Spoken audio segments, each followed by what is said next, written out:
Well, moving can be stressful and could possibly cost more than expected. Yeah, that's what's happened to one local woman. In today's Money Moment, Rachel Handley has some tips so you're not taken by surprise, too.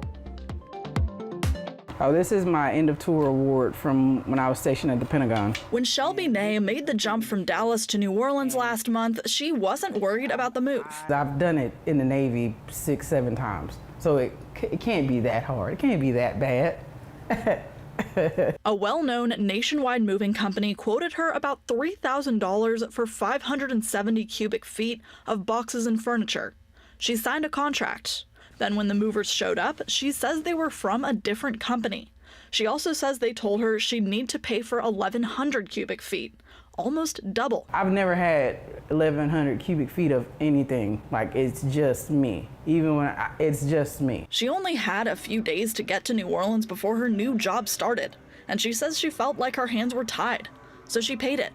Then once her stuff was in the truck, she got an even bigger number. Prior to leaving, they're like, okay, so whenever you get your stuff, you're gonna owe us another almost $2 grand. There's a lot of money that has been lost on a situation like this. Cynthia Albert with the Better Business Bureau says Ney's experience is very common. Last year, the BBB got almost 6,000 reports from people who felt that a moving company or its contractors had charged them unfairly. The big one that we've seen is that they get to the destination, then they say there is an extra fee to unload this. And that's what Ney says happened when she got to New Orleans. The mover arrived with her things about 2 weeks after her delivery date.